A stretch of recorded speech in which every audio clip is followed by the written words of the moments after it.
چې د جمعې منځ وکړي سنت به پرېږدي او د جومات نه به ووځي.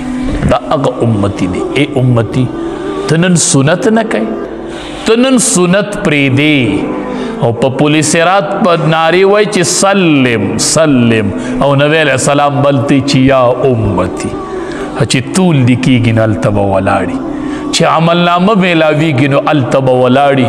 نن مونږ د هغې محبوب سنت پرېږدو د جمعې پورې، د جومات نه وځو مړه، نه لوی سنت کې او نه واړه سنت کې. ډېره سخته ګاټه یې راته مخې ته پرته ده. نبی کریم صلی الله علیه وسلم به سفارش د خپلو امتیانو سفارش به کوي. ښه الله ډیر فضل دی چې مونږ مسلمانان پیدا کړي او بیا د نبی کریم صلی الله علیه وسلم په امت کې پیدا کړي. وایي چې دا ټول خلق سفارشونو وکړي که نه، شکر دی چې په جمم کلمه ویلې ده الحمدلله. شکر په دې د الله شکر وباسئ. ښه وایي شکر الحمدلله چې دې ژبې مې کلمه ویلې ده. افسوس په هغې ژبو دی چې په دې ژبو یې کلمه نه ده جاري شوې، ځکه یو ورځ خو به د دوزخ نه وځي که نه. یو به سفارش کې بل بل بل بل ټولو سفارشونه چې ختم شي، په آخر کې به آواز وشي چې یو جبار ذات پاتې شو چې هغه د الله ذات دی. وایي به راوباسئ د چا په زړه کې چې ایمان و د جهنم نه رابار کړئ. وایي دا به داسې شوي لکه ایره ایره به ترې جوړه شوي، ایره دا به د جهنم نه رابار شي او داسې شبنم غونته پرخه به پرې وورېږي او داسې به الله راوټوکوي، انسانان به ترې جوړ کړي. وایي به چې ټول ځئ جنت ته، یو کس پم په جهنم کې داسې پاتې نشي چې د هغه په زړه کې ایمان پروت و، ټول به ترې راوباسي او ټول به جنت طرف ته روان شي، ټول به جنت طرف ته بوځي.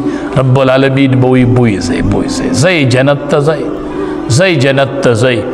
داسې نعمتونه به چې لا عین رأت ولا اذن سمعت، نه سترګو لیدلي دي او نه غوږونه اورېدلي دي او نه یې په زړه کې د هغې خیال تېر شوی.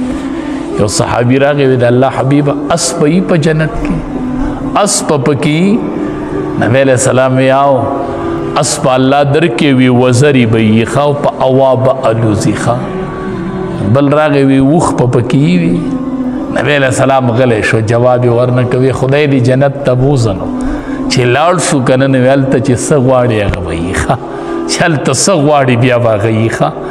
یو صحابي راغی وی خوب به پکې د الله حبیب اوده کېږو به پکې؟ وی نه، النوم اخو الموت، خوب چې دی دا د مرګ ورور دی او په جنت کې مرګ نشته نو خوبونه به پکې نه وي هلته ښه، هلته به خوبونه نه وي، خوبونه نه وي.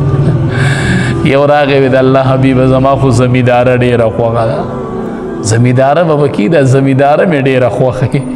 نبی علیه السلام ورته وی الله به درته وایي چې وکره او به کري، هغه به راوټوکېږي او ټول به فصل شي، بیا به ختم شي، خو بیا به هم بني ادم موړ نه شي. نو زما د زمینداري سره شوق دی، زمینداري به یي په جنت کې.